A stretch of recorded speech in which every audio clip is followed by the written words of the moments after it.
Growing up, I was always told I had a face for radio and a voice for print, so naturally, I decided to make a weekly video show. Take that, haters. And lots of B2B brands are doing the same. According to a new study by Mondo, summarized by Marketing Land, a whopping 67% of marketers list video as their top priority for this year and next. There's just one problem. Most B2B videos are drier than Mitch Hedberg riding an overcooked Thanksgiving turkey under the sweltering Saharan sun. Thankfully, today on Marketing is Broken, we're chatting with Foundation Marketing founder Ross Simmonds.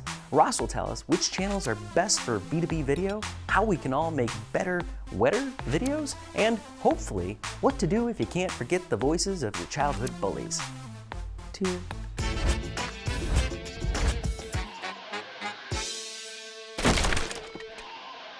Welcome back to Marketing is Broken, your weekly source for what's new in digital marketing and really old in dog years. Topping the charts right now, video marketing. Video is the great equalizer. Never before in human history have we all carried around the power to make incredible videos using just the tiny little supercomputers in our pockets. And yet, somehow, B2B businesses still manage to produce crap like this.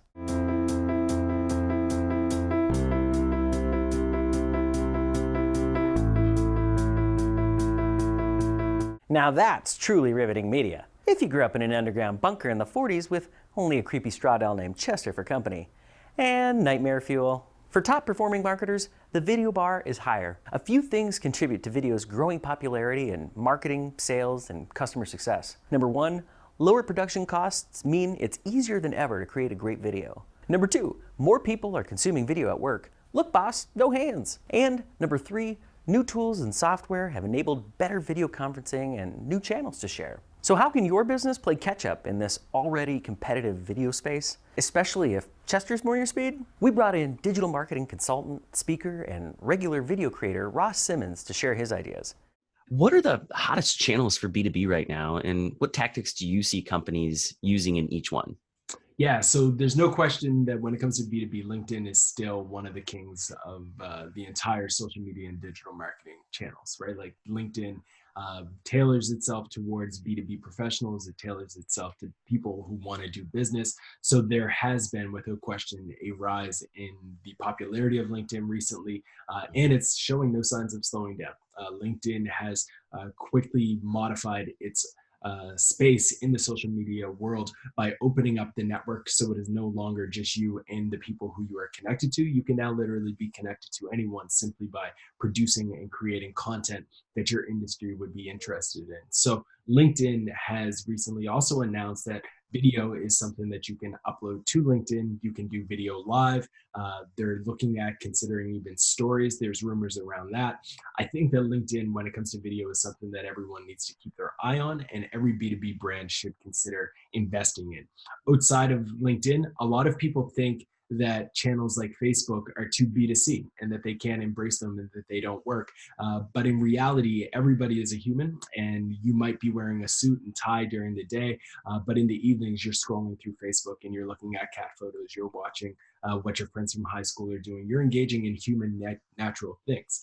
So LinkedIn, while it has this brand perception as being the only place to do B2B business, Facebook is also just as valuable. You just have to think a little bit more creatively around your targeting, because you might not be able to be so specific to say, I want to target people with this job title. But Facebook, without question, is also starting to take off in the B2B space, especially with the rise of Facebook groups, where professionals are coming together to discuss their industry, to discuss their passion in a small central location, and have discussions on a daily basis. If you can get your content into those communities or run ads at the people who are in these communities, there's a massive opportunity for you as a B2B marketer to get in front of and connect with the people who you want to reach. Video is getting really competitive in the B2B space, just as competitive as blogging or podcasting now. How can marketers make sure that the video that they're making stands out and remains differentiated, especially as things will continue to heat up in the video space? Right. That's awesome, awesome question. And it's a great insight. Like there's no question that it is becoming more competitive and it's showing no signs of slowing down. As data plans become cheaper, as the cost to actually create a video becomes cheaper, there's going to be an increase in the amount of video content out there. And because businesses are continuously growing, there's going to be more businesses doing video content too.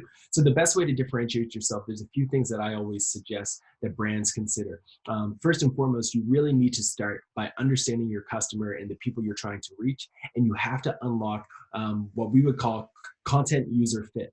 And content user fit is this idea of what type of content does your target audience engage with most frequently and often in a positive way? Meaning, do they press like? Do they press share? Do they comment? What type of content does that happen with? And oftentimes we make the mistake of only looking at our competition to uncover content user fit. And we use that to guide our thinking around, okay, we should create content like this because our competitors did. That's not the right approach. You need to look at other industries. If you're targeting a B2B professional who's in the marketing space, ask yourself, does this person also subscribe to cooking videos? And if so, what's the format that they have used to start creating great cooking videos? Apply that same thinking to your industry, and that will allow you to be differentiated. Maybe you're going to look at motivational videos. Are they someone who's always sharing motivational content? Can you apply similar philosophies to the motivational pieces of content that they've been engaging with to your own industry and replicate that with the content that you're doing? Once you've done that and you've identified content user fit, the opportunities are endless. You can start to scale that out. Once you identify the different channels that they're spending time on, that's when you have content channel fit. And when you have both of those, you have content market fit, and you can just start to reuse the same concepts over and over again on different channels until your audience is fatigued, and then it's on to the next one to create more content. That's great. That's a great insight. So talking a little bit more about operations. So a lot of people talk about, why or, what to do when you're creating video, but in terms of like operations, how should marketers be thinking about how to create video, regularly in a way that's efficient and cost effective too? Yeah, so great question. There's a lot of questions around video content. And I've said earlier in our conversation, like it's getting cheaper and cheaper today to create video content, which is a great thing for all brands. All you really need to do is consider two approaches that you can go down.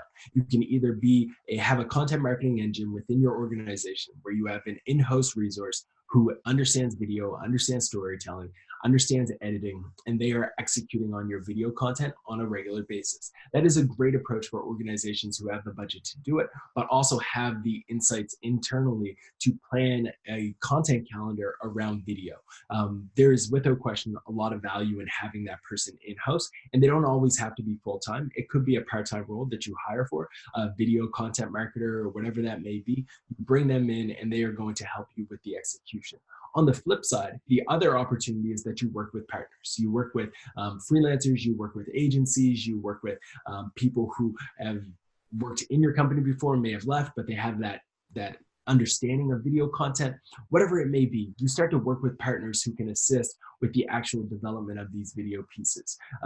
There are a lot of different websites out there today that you can also use if you want to take an even lower cost option. There's a site called Lumen 5 where you can take a blog post that you have written, upload it to the site, and it will try to use what it calls AI. I'm not sure exactly what's behind the scenes to analyze the content that you have written and try to create a video from that. So there's a lot of different tools out there that you can use like that, but there's also the freelancing tools that I'm sure everyone is familiar with, like Upwork, freelancer.com, etc.